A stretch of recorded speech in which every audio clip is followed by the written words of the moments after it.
What's going on, YouTube? Welcome back to another video of the Point After Podcast. This is episode 3 of season 2. Yesterday, 2 days ago, we were able to talk about the AAC, the American Athletic Conference. Talked a little bit about SMU, Memphis, Houston, Cincinnati, their road to the playoff. Today, we are back talking about Conference USA, UAB, Marshall, Florida Atlantic. All the teams like that. We got actually our hometown team UAB is about an hour south from us that we're going to be talking about a good bit. We got another video on them coming out tomorrow, and then we'll finish it up with their counterparts in the East Division Conference USA, Marshall, on Saturday, I believe. Anyway, as always, joined by my co-host Matthew. Matthew, how's it going, man? Going great, brother. Conference USA, a team that's kind of slept on in the media, but it's still football, and it's great football if you watch it. And a lot of these teams are really close, really local to us. So definitely looking forward to talking about this one. Yeah, I think when I interviewed Dylan Maratra, quarterback that signed with UAB a couple months ago now, I was talking to him about how local everybody is to us. Even if we want to travel to watch a UAB road game, we're only traveling just a few hours. But nonetheless, we'll actually kind of start with something I sent you. Crap, I didn't send it to you, did I? I did not. I'm going to send it to you right now. Have it to look at. Hopefully. The last 5 years, or actually the last 6 years, Conference USA has only been won by 3 teams. I think you alluded to it last night. I don't know if it was on camera or off. But FAU and UAB have flipped back and forth for the past 4 years, and then prior to that, Western Kentucky actually won back-to-back in 2015 and 2016. I don't see Western Kentucky being that team that could probably make a run this year at a conference championship, but I do think that they have some intangibles that they can build off of going into last season. Marshall went undefeated last season, so I think that's a team that could find themselves at the top. But UAB, to me, is probably going to be that team that repeats. They have a lot of talent coming back. But I'll start off with that, and I'll let you decide which team you want to go with first to start off the video. We can just talk about Marshall. Pick up right there. Did they go undefeated last year? I think they went undefeated up. Let me see. I got it pulled up. They went 7-3, but I want to say they started the year undefeated and then lost to Rice. Maybe lost to somebody they should not have lost to. Yeah, lost to Rice 20-0. Had 2 games canceled. Yep. 3 games canceled. Yeah. Yeah, they after they lost to Rice, that was it. But they lost 3 in a row. Yeah, so they lose to Rice by 20, like you said. They lose to UAB in the Conference USA Championship, and then they lose the bowl game to Buffalo, who I think went undefeated or was one loss as well. They did go 4-1 in conference play, 7-3 overall. So they had a lot of conference games canceled because I think there's no way they play 5 non-conference in a year, especially a COVID year. So, but yeah, starting off with Marshall, I was able to do an interview with Peter Zamora, who's a quarterback that is going to Marshall this year. So if you're a Marshall fan watching this video, you may want to check that one out. Got to talk to him a little bit right after he committed, so fresh while Marshall was fresh on his mind. But talking about Marshall quarterbacks, Grant Wells, probably the best quarterback in Conference USA, I think, especially probably the best returning quarterback, to say the least. He's got 3 of his top 5 receivers coming back this year. I think that's going to be a big boost for Marshall. They get a couple O-line transfers. Now, their defense only gave up 13 points per game. I think Marshall's, you're going to have to turn it around compared to how they finished off last season. But when you look at the overall gist of the team and how they played throughout the first 8 weeks of the season last year, you're looking at a pretty good Marshall squad. Yeah, and I was going to say, too, I think they had if I'm not mistaken, because I was watching some of the highlights from one of their games last year, I think right before they lost to Rice, maybe a couple of weeks. I think they had a key injury. Can't recall the name.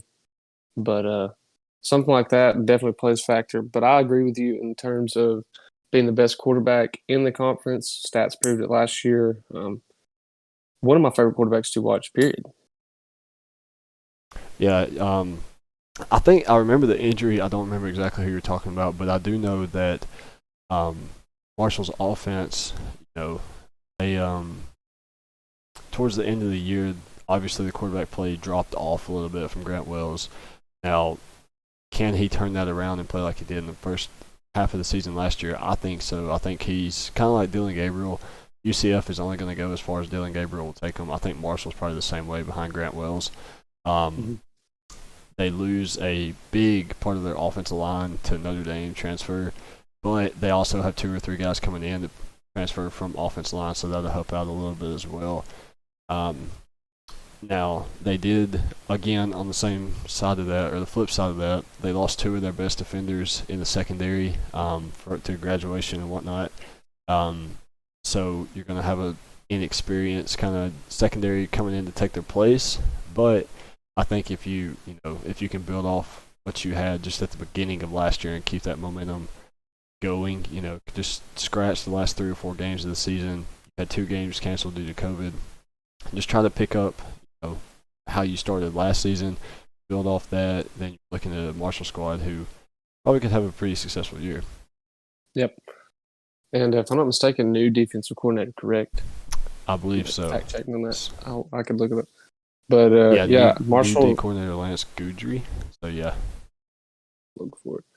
Marshall did return. You said they've lost some key players in the secondary, but I think overall they should return 8 starters if they all start this year. Who knows? But I think we talked about it last night. Cincinnati having, was it 9 out of 11 starters? Yeah. So, yeah, and if you ask me, I think that's something key, and that's definitely something to keep an eye on going forward. Yeah, Marshall comes back with 8 guys on defense too. I think the 2 secondary guys I alluded to, and then the linebacker, I believe. Let's see here. Yeah, won't have linebacker Devontae Beckett, but yeah. So yeah, I mean you got 75-80% of your defense coming back. That's definitely something you can build off of. And again, you only limited opponents to 13 points per game last season. If you can keep that up, then you'll probably find yourself against UAB in the CUSA championship in December. Yeah, best front 7 in the league on the defensive side of the ball, or in the conference. I mean, on that side of the ball, and I think people talk about it. Alabama always has a dominant front 7. The year LSU won, their front 7 was super dominant on the defensive side of the ball. So you look, stats and numbers don't lie. And if you have top front 7 in the conference, you're probably going to be the best defensively. Yeah, and kind of getting off Marshall and getting to UAB. You talked about the best front 7 in the conference. I think UAB has the best offensive line in the conference. I think there's, kind of when we were talking yesterday, AAC is literally Memphis, UCF, Cincinnati. When you look at best quarterback, best wide receivers, best O-line, best D-line, whatever, it's basically going to stay in those 3 teams. That's kind of how Conference USA is. You got the best quarterback with Marshall, the best front 7 defensively with Marshall, the best O-line with UAB. You have a UAB running back who's going to come back and put up a lot of yards that he did last year, Dwayne McBride. So, I mean, UAB is going to be just as deadly as Marshall is, and I think that's why these 2 teams match up so well, is because UAB's offense, you're only as good as your offensive line. I think you said that yesterday, especially when it comes to the run game. Spencer Black, UAB's running back last year, not coming back this year, but again, when you have the best offensive line in the conference, you're going to be able to run the football very well, and I think that's going to be the key to UAB's success this year. And then when they pair up with Marshall, it's going to be that 5-man offensive line plus the running back against their front 7. I think that's going to be, the key to victory. Whoever wins that matchup is going to come home with the Conference USA championship. Yeah, and having an offensive line like that, and if I'm not mistaken, I was reading a couple things. Running back Dwayne McBride, UAB. Yeah, they have their eyes on him to be one of the key players in the conference, one of the leading touchdown and rushing leaders in the conference. And hey, you got an offensive line like that, numbers should be there. Yeah, and you're also getting your quarterback back, Tyler Johnson the third. Missed last season. And they also had now. Let's see, they split. Yeah, they had somebody. Whoever came in last year had a really good year, but whoever was that got hurt, I get them confused. Pretty much put up the same stats, 7 touchdowns, I believe, Yeah, to 1 interception. So I think that might be a little interesting thing to watch. yeah, Quarterback for sure. situation. Yeah, the way I've kind of read it up until this point is it is Tyler Johnson's Johnston's team. When he comes back, as long as he's healthy, he's going to be the starting quarterback. But like you said, it may be something that fall camp comes around and he's not 100% healthy, so they go back to the leader last year. But if he does come back, then you may be looking at kind of a different style UAB. You're going to run the same offensive scheme, but he may work better under certain stuff than the guy they had last year, so that could help their team more. You get a couple transfers, not many coming in. I think that's something that's kind of underrated at this point. The transfer portal is so talked about, and so you have teams that literally suck at recruiting, but they can work the hell out of the transfer portal.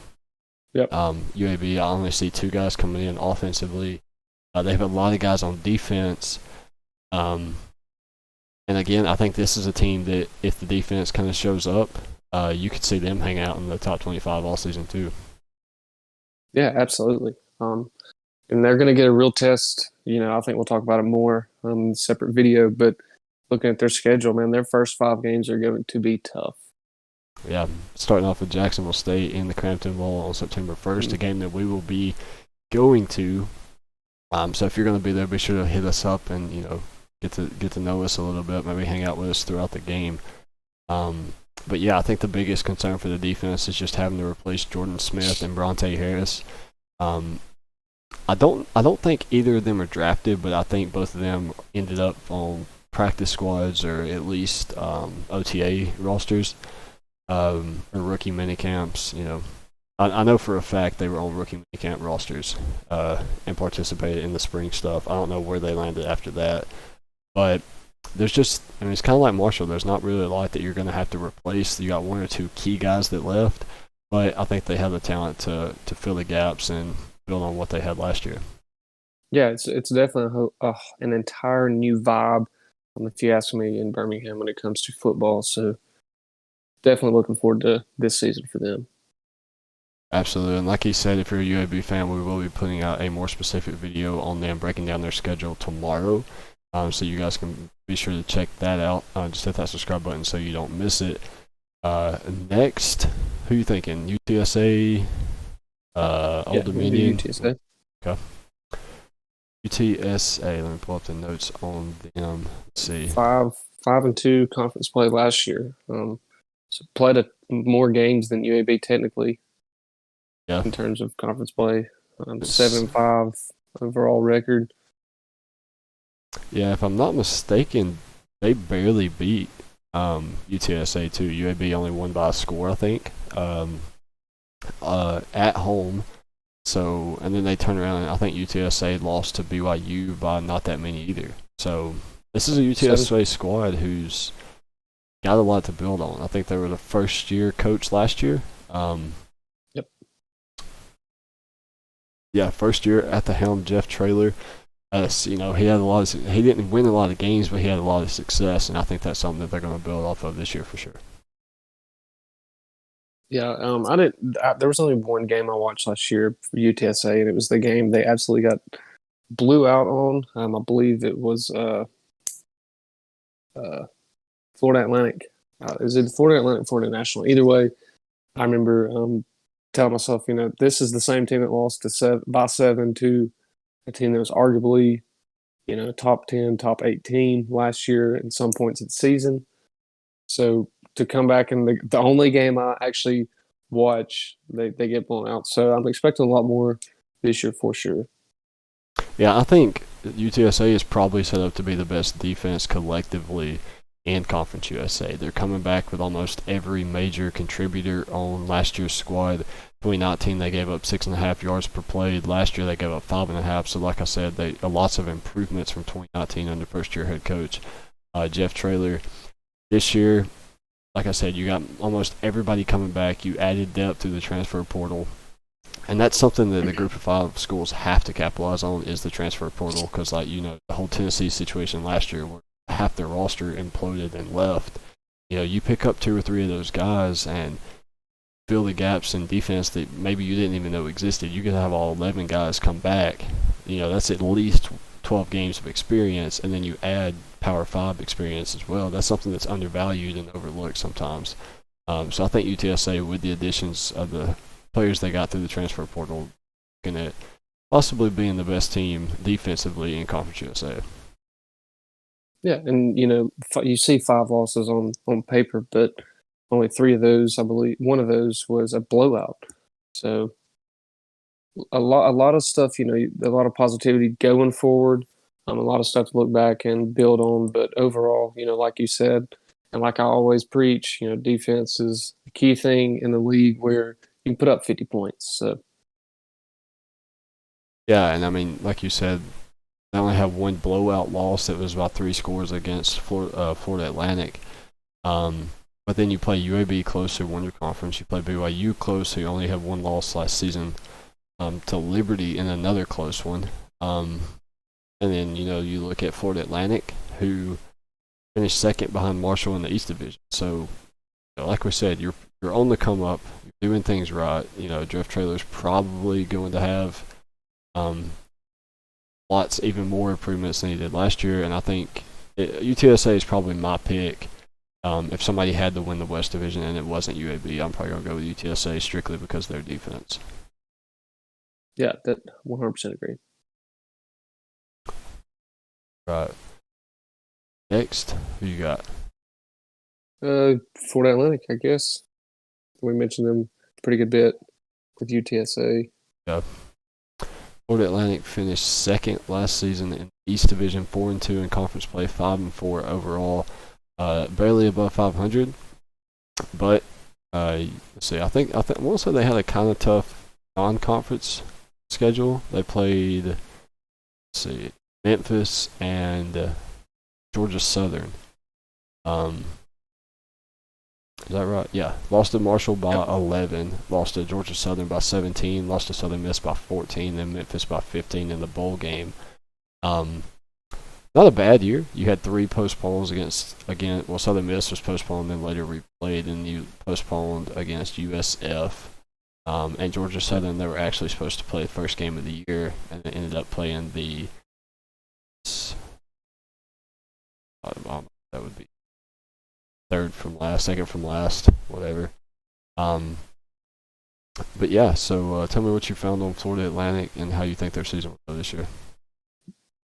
Nope, like I was talking about earlier, this conference in general does not get a lot of media attention.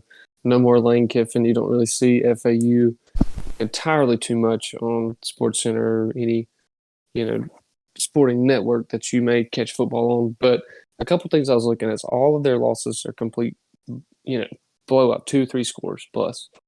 And then some of the wins, big scores. But at the same time, I think they're returning 8 players total on both sides of the ball. That 4 of those players, let's see the names right here. 2 receivers, top. I'm looking at FIU. Let me backtrack.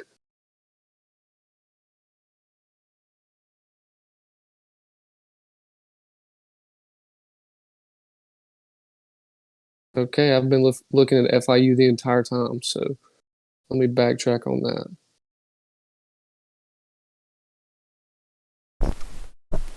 It's all good. While you find it, I'll go ahead and cover a little bit. FAU's really only struggle they had last year was at the quarterback position. They kind of seemed unsure as to who they wanted to go with. But talked about recruiting a second ago, and especially recruiting through the transfer portal. Willie Taggart is known for his ability to recruit. That's what got him so successful at Oregon. Ended up getting him the job at Florida State with his, I think, 2-year stint there before ending up taking this job at FAU. And Willie Taggart was actually able to go out and address the quarterback situation through the transfer portal. They grabbed 2 guys, N'Kosi Perry and Michael Johnson Jr. that's going to help them out a lot this year. I don't know who's going to win that quarterback battle. We may honestly see a two QB system throughout the season.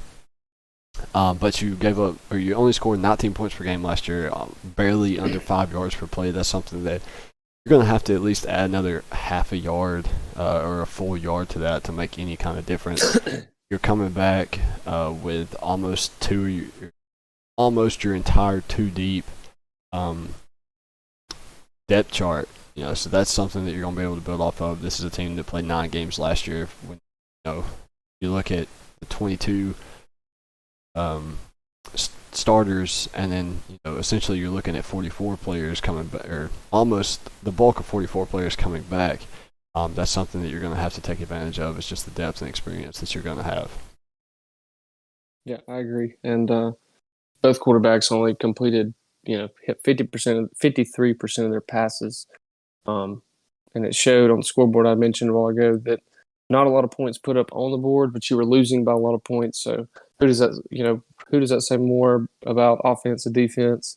Doesn't matter. But like you said, quarterback situation here is kind of like the same as UAB in terms of maybe not statistically putting up the numbers that UAB quarterbacks have, but you still got two that are competing about the same. So I think at the beginning of the season, you got Florida be a really good test to see who can handle what. Nobody expects them to win the game.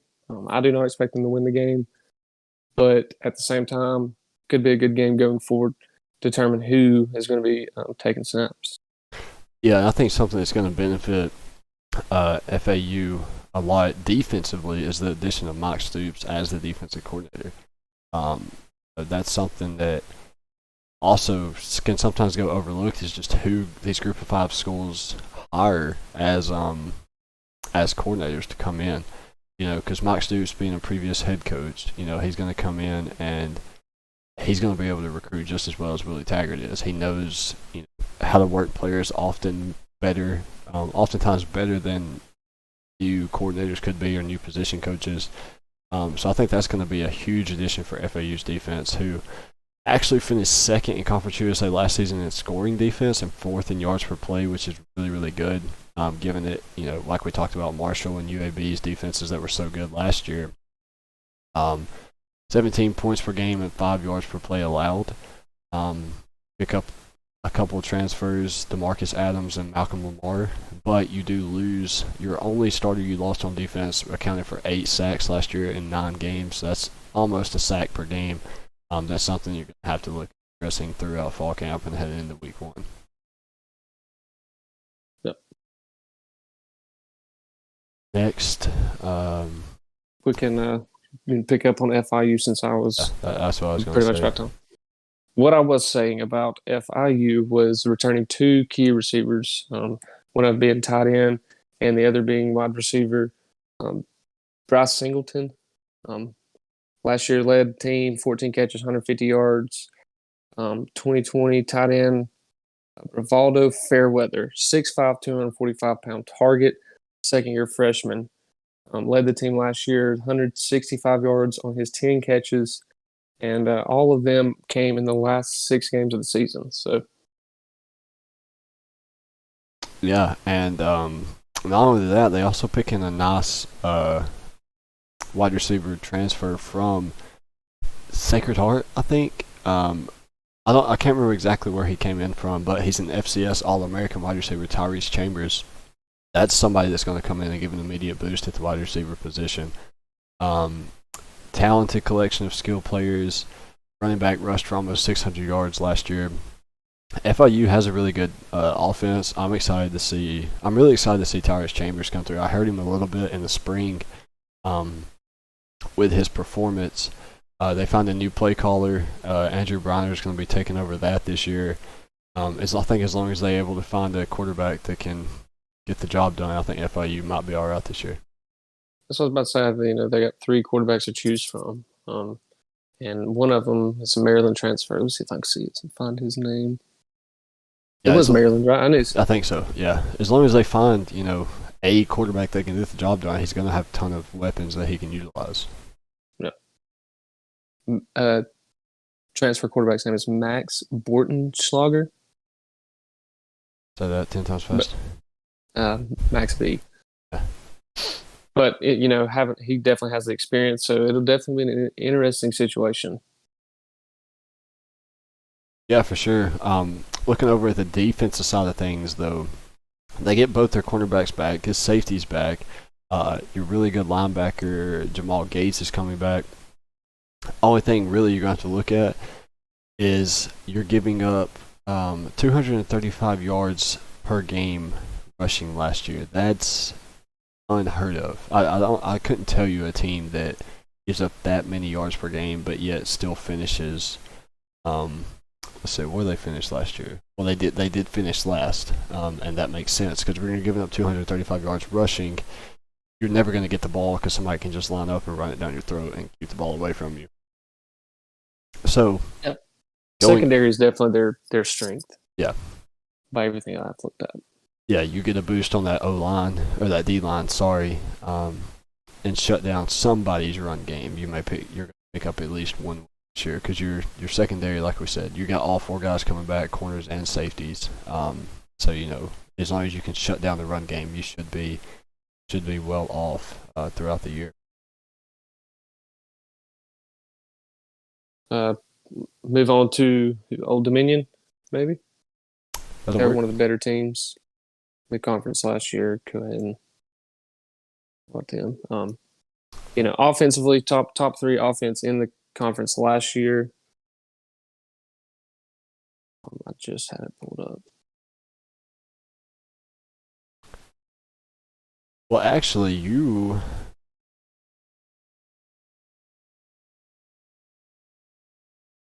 No, Old Dominion didn't play last year. Okay, so maybe it's 2019. Yeah, that made sense. Didn't play last year due to COVID. Was it 2019 where they had won or lost like one or two games, I believe, found themselves in the top 25 for 2 or 3 weeks? Yes. Pretty sure. Yeah, that's. Yeah, I'm looking at mostly stuff from like just a preview of this year, talking about who their roster is and whatnot. But yeah, if I'm not mistaken, they're really young. Yeah, I think they are. I think their program's young in general. Maybe not in terms of history, but just being at the D1, being in Conference USA, and things like that. But yeah, I did not play last year. So the 2021 campaign marks the first official year of Coach Ricky Ryan, former Penn State offensive coordinator. But he has 7 starters back from the 2019 season. That's going to hurt, not playing at all last year. Yep. Wouldn't expect a lot of Old Dominion this year. And really, we don't have that much to say. I don't have that much to say just because, like I said, they didn't play last year. They have 7 guys coming back. So it's kind of hard to preview a team that hasn't played in 2 years, especially when a lot of those players, 14 out of those 22 players, are going to be new to our eyes. So. Yeah, and let's see. They're definitely an on the ground team. Only threw 5 touchdown passes 2 years ago. Yeah. Again, it's just somebody that I think they're going to try to ground and pound. I see them kind of just playing real safe, pro style, take care of the football. Nothing flashy, just trying to win games. Go hard nose, kind of like Navy is. And we'll see. Maybe we hope they improve from their 2018-2019 campaigns. But after not playing last year, it's going to be interesting to see how they come out this year.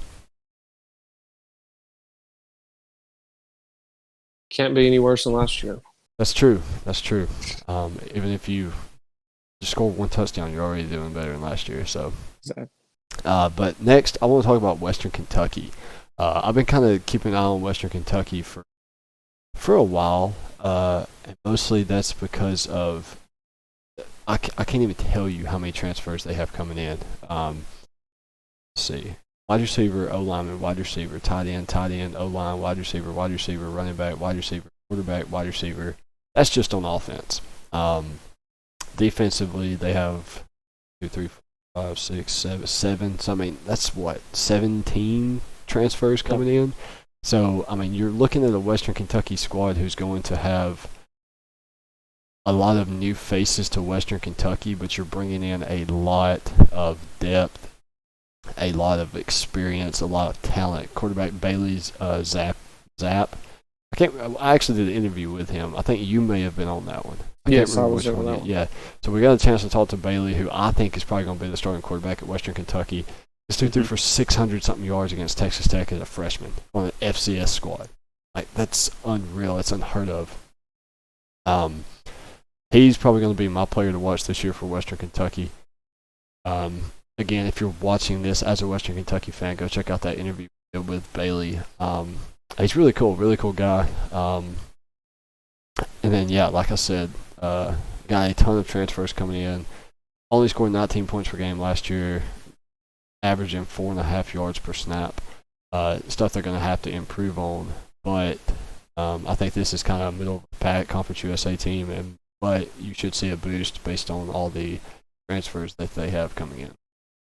Yeah, and as many big names have came in, which I believe there were more coming in, there have been some going out. Hope Gage is okay. Lord be with him. Yeah. You good?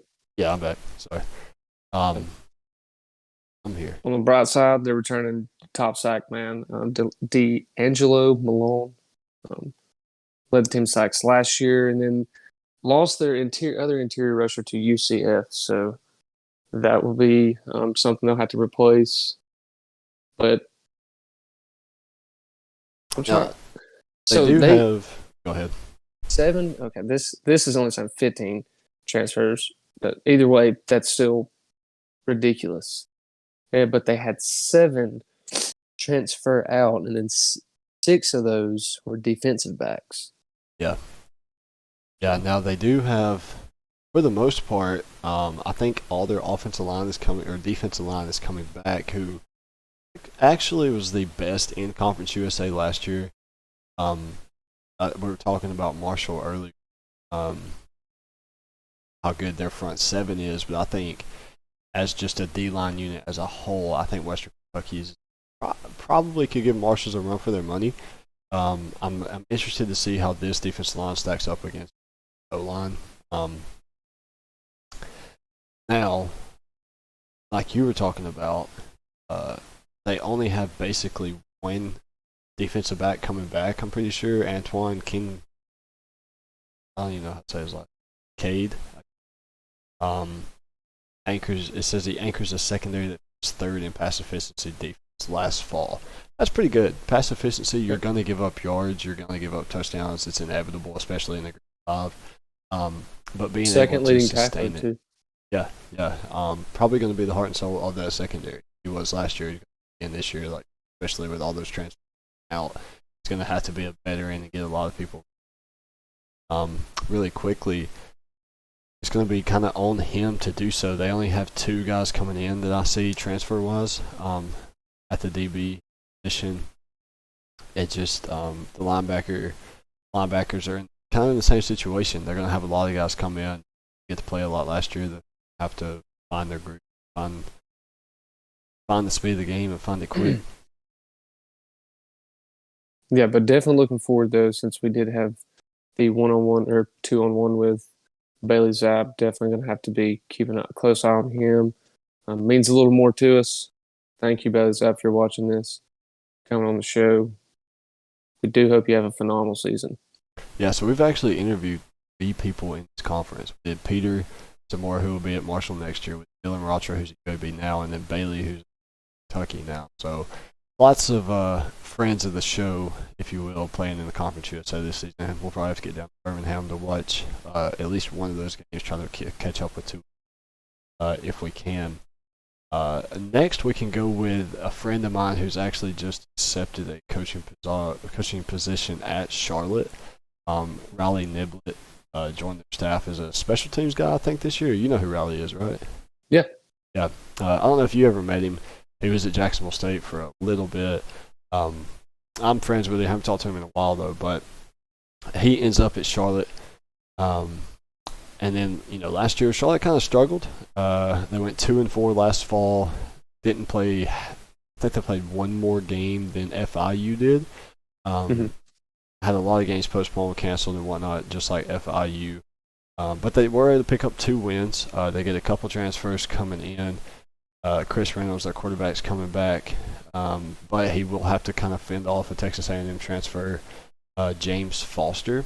And I'm kind of interested as to why he didn't stay, especially with Kellen Mond leaving.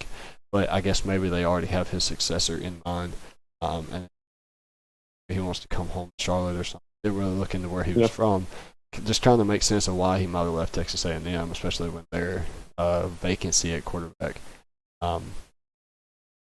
Charlotte has a really good receiving core, probably one of the better ones in the league, and then starters are coming back on the offensive line. So Charlotte offensively should be able to put up some points this year, but it's all going to come down to defense, especially.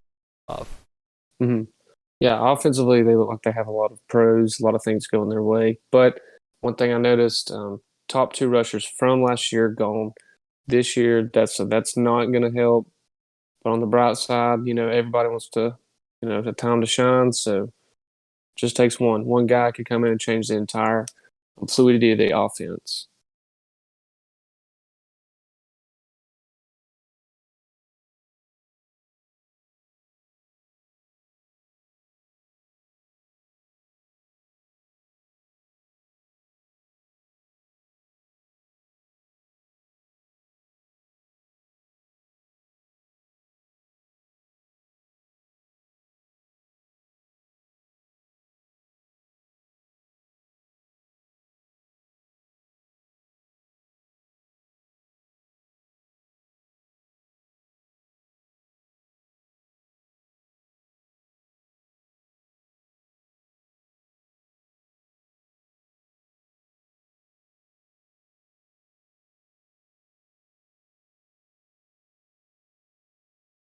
Yeah, and then I think they got 7 wins in 2019, and how many did you say last year?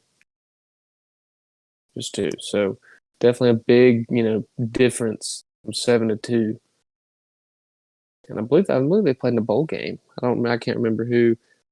It always throws me off when I see them because they're the 49ers. So whenever I see it like on a Saturday, I'm like, you see the scores at the bottom and it'll just say 49ers and it'll throw me off. Colors are the same.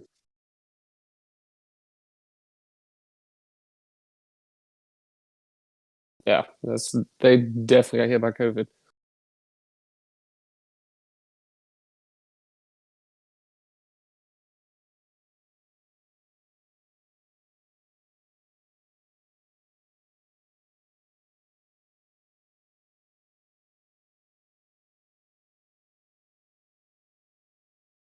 Who'd they beat? I know they beat North Texas was one of them, right? UTEP. Yeah.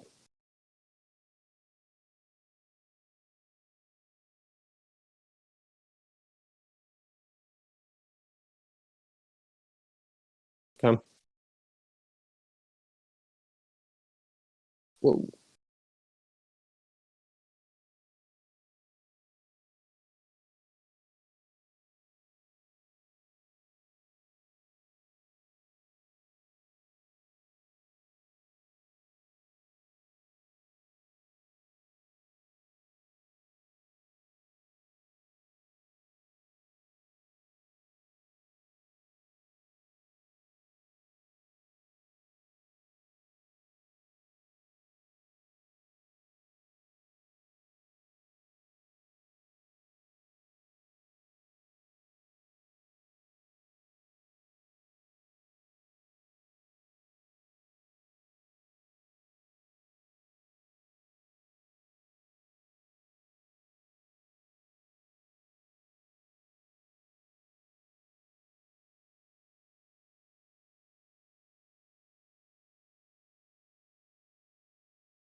Yeah, and talking about their defense, this says talking about Reed Blankenship. I saw him a bunch last year, um, on the defensive side of the ball, making plays. Name was always being talked about, especially when this conference was talked about. And this right here says that they think he will be the first group of 5 defensive player in the 2022 draft. So that's some high praise to receive, especially from somebody that gets a lot of recognition in terms of their college football expertise. Yeah, absolutely. So they actually got NC State transfer Bailey Hawkman coming in. That's a quarterback. So, and defensively, I only see one transfer come in from Middle Tennessee State. I probably should have looked up recruiting classes. I need to look up for future reference on the other. Remind me to look up recruiting classes, not just transfer. But yeah,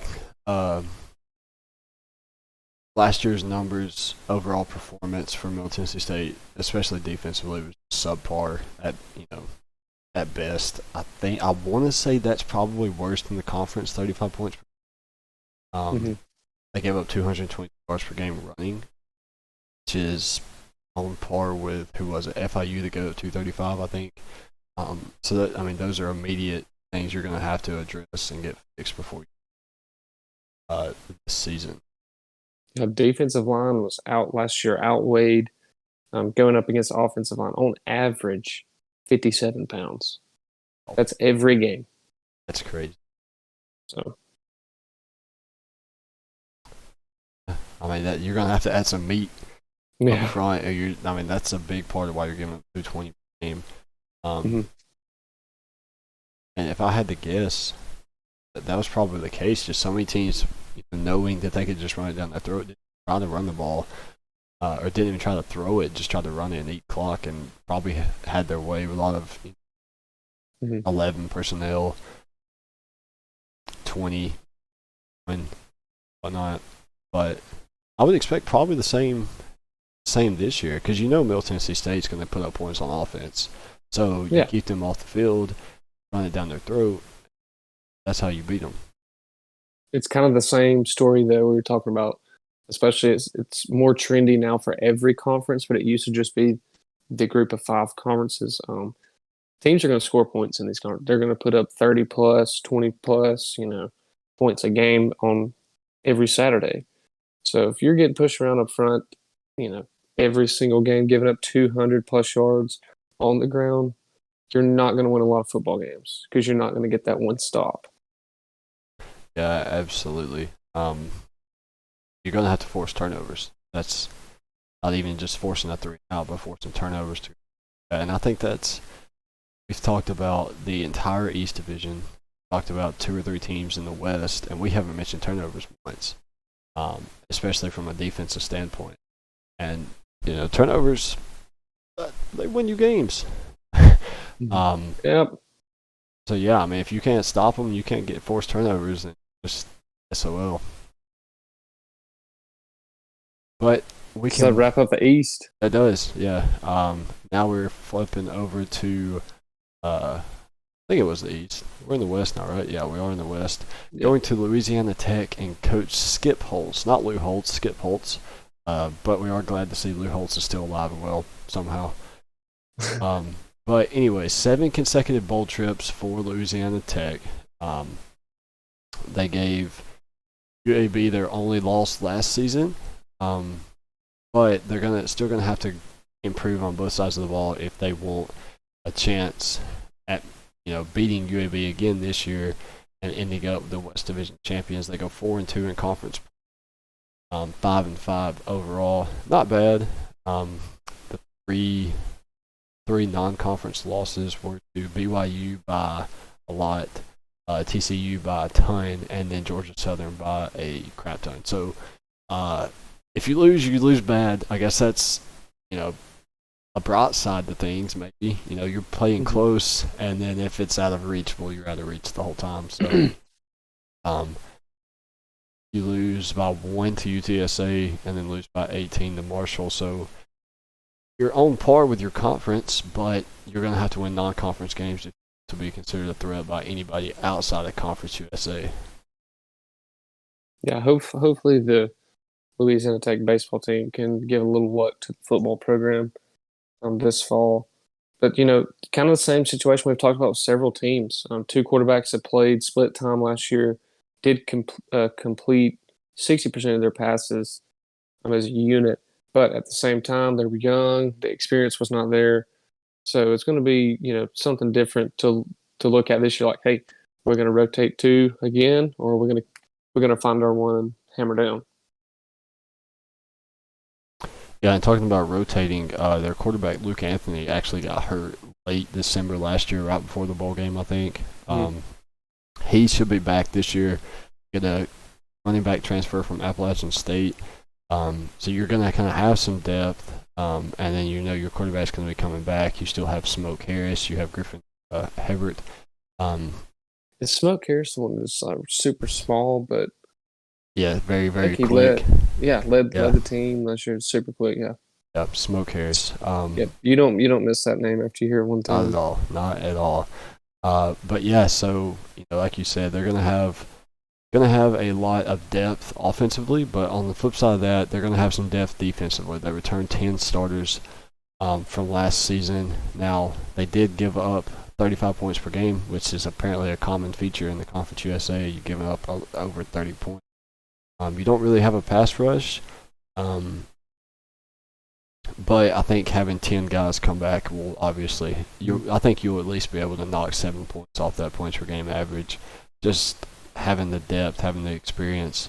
I feel like these are things we're saying over and over, but it's true. It rings true. Having the talent come back is probably the biggest thing. You can have 5-star recruits come in year after year after year, but if they're there for a year and then done, you're not building sustainability. You're Oregon-esque years where you're good one year, bad the next, good the next, and that's not what you want out of a program. Yeah, and something we mentioned earlier about UAB, something that stood out to me. Louisiana Tech is returning 4 people in the offensive line. So leadership like that, take advantage of it, Louisiana Tech, and make something happen this year. Yeah, I think they will. You look at how they too. I got performed. high hopes. Yeah, I think you look at how they performed in 2019, averaging 22 points per game given up. This past year, going up to 36. I think when you have those 10 starters coming back, you're looking at maybe 20, 25 points per game, which will help you a ton. I think as long as you figure out your quarterback situation, I think Louisiana Tech probably could sneak a win over UTSA or UAB again. I would predict them probably finishing second or third in the West Division, kind of depending on how their cross conference and non-conference games go. Yep. That'll lead us to Southern Miss, led by the GOAT running back Frank Gore. This is not the 40-something-year-old Frank Gore. This is actually his son, Frank Gore, if that tells you anything. Rushed for 708 yards last year, one of the top offensive players in Conference USA. They bring back 3 other top wide receivers last year, and lots of experience on the offensive line. They'll have to build off that. They have a new head coach. It comes from West Alabama and West Georgia. He spent a year at Tulane, and he's coming in looking to turn around a program that went 3-7 last year.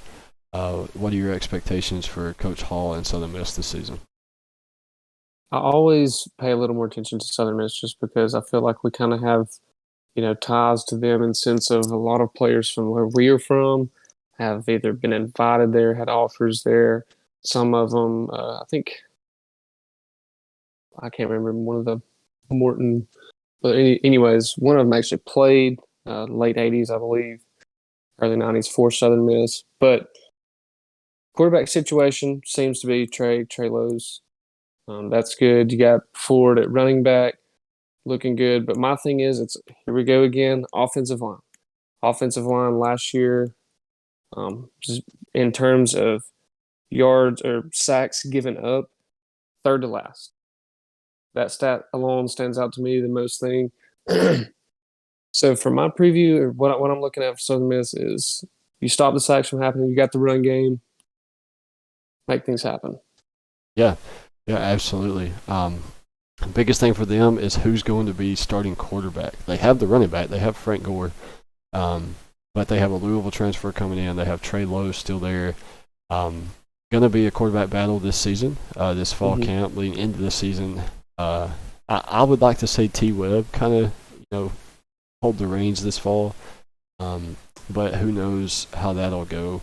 Now they had, like I said a minute ago, they have lots of experience on the offensive line, but they gave up 24 sacks last year in 10 games, so 2.5 sacks per game. Not going to win you any games. I think if you can get that down to 1.5 sacks, protect the quarterback, protect T, you should have a lot more success. Now, also with a new head coach, you have a new defensive coordinator. I'm assuming they have a new offensive coordinator. I haven't seen anything about who it is. But new head coach, new D coordinator, it's all about finding your groove as fast as possible. The quicker you find your groove, the quicker you'll be able to win games. You're in a pretty tough division. Conference USA isn't a rollover conference.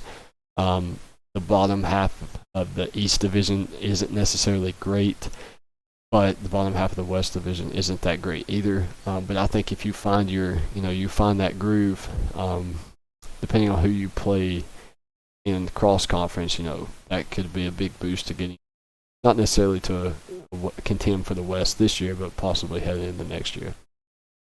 Yeah, I know. I think we've mentioned 4 or 5 times that there's new defensive coordinators in the last 2 videos, which has only been 2 conferences. So maybe there's a hidden agenda that a lot of these coaches are trying to accomplish, and it sounds like it's defense. So yeah, hopefully, like you said, if they can get it rolling early in the season, you can't really use it as an excuse because, like I just said, there's a lot of other teams that have new D coordinators as well. So find the groove fast.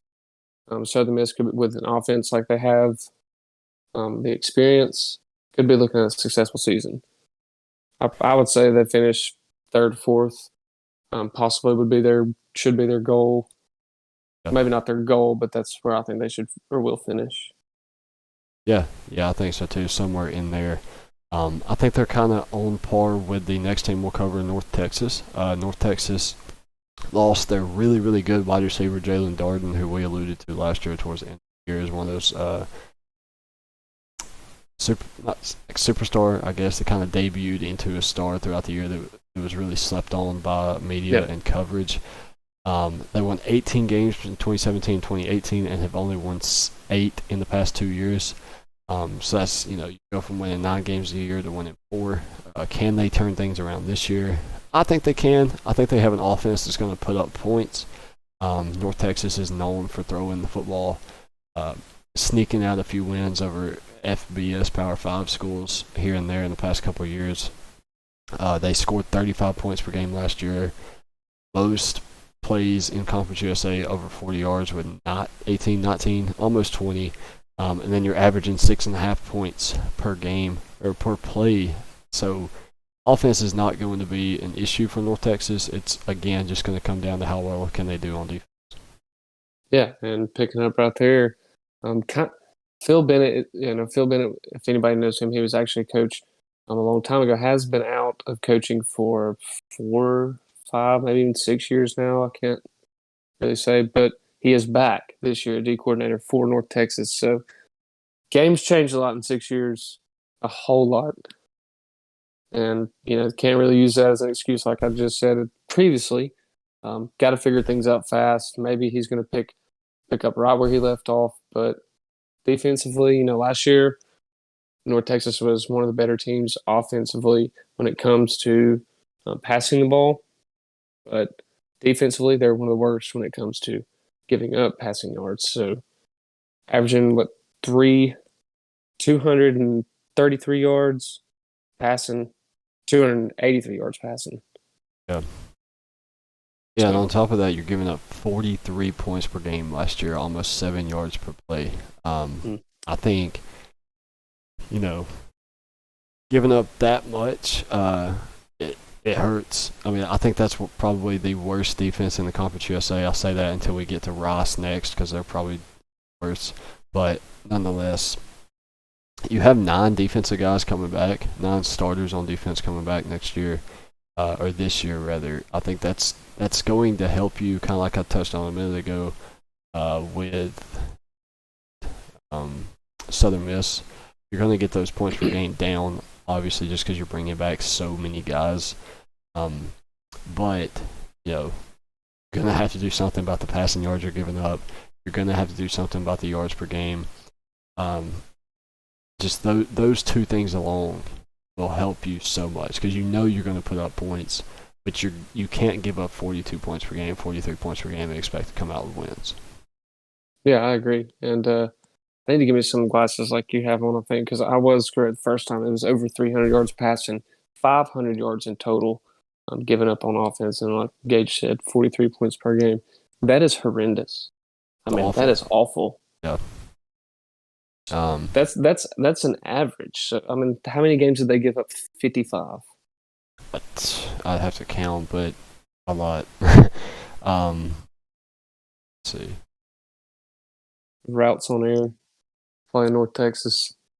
31, 65, 149, 35, 9, 40, 56. I mean, that's unreal. But we can finish it out with Rice and UTEP, who have a combined record of 5-8. Rice goes 2-3 last season. UTEP says 3-5. UTEP actually goes 0-4 in conference play. Rice was able to go 2-3. Not real. Nothing that is going to surprise anybody this year. You know what I mean? Like nothing that neither one of these teams are going to jump off as. I don't see them upsetting anybody. I don't see them, winning games they shouldn't necessarily. I think it's just going to be two teams that are building. You have Luke McCaffrey coming in from Rice, or for Rice, quarterback from Nebraska. That is Chris McCaffrey's brother, right? Yes. I'm pretty sure. Yes. But yeah, so you're going to have to give a boost to that Rice offense. You're giving up 19 points per game somehow. I don't know how you give up 19 points per game and don't really win much. Sounds like an offensive problem to me. But if you can get things figured out, maybe get Luke McCaffrey under center going, then maybe you have some success. Yeah, and it kind of seems to be a trending thing.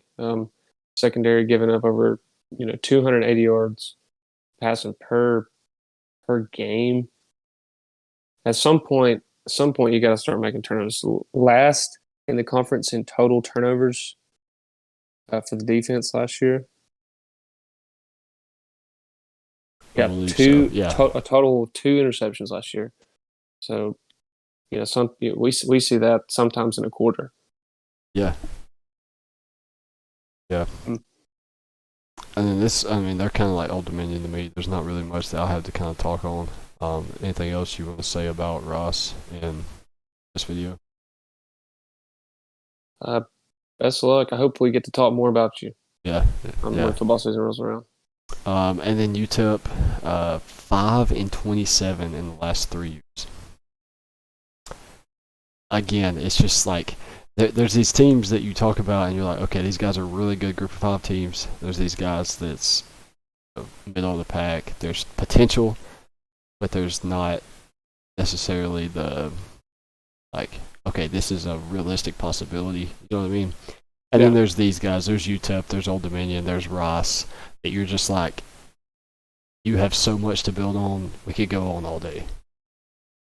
And we don't want to sound like we're hating, but what we do is we talk about teams, and if it's just consistently negativity to talk about, it's kind of it's like I would kind of rather not talk about you than just say, all right, well, you did this last year that sucked. You did this that was bad. This was terrible. So looking at UTEP, I think they have a lot to build on. I think you're definitely going to see a jump from how they did last year. Again, last year 0-4 in conference play, 3-5 overall, which made you pick up 3 non-conference wins, which would be Stephen F. Austin, Abilene Christian, Louisiana Monroe. And you win those games. You start the year 3-1, and then you lose 4 straight after that to all conference opponents. You know, you winning 3 games last year was not bad, but I think majority of those schools are all FCS. So, you know, you're gonna have to find some way to start picking up FBS wins. You're gonna have to pick up a few conference wins.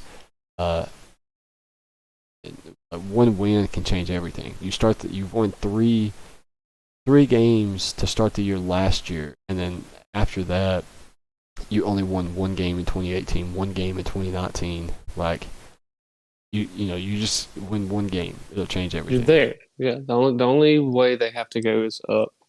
Exactly. Same thing with them. Defense, less than 4 interceptions on the season. In a world where teams are passing the ball, I would say on average 65-70% of the game, got to have more than 2 interceptions. Somehow, some way, got to find your hands on the ball if you're on the defensive side. Yeah, now I will say, they had the worst pass efficiency in Conference USA last year defensively, but they were able to generate 13 sacks per game, which is almost double some of the other teams in the conference. So, your D-line is something to build on. D-line is ready for the rest of you guys to get out of their backpack. Yeah, absolutely. But that will pretty much wrap up team preview. I think we can kind of look at maybe some players to watch. If you have any noted names that you cover real quick. I've got a few. Bailey Zapp was the first one on my list. Yeah. Simply because we talked about him and the transfers coming in. I'm looking for big numbers. Yeah, I like Bailey. I like Sincere McCormick, running back for UTSA. I actually had a picture of him up on the slideshow earlier. I think you have Tyrese. God, I don't forget his name.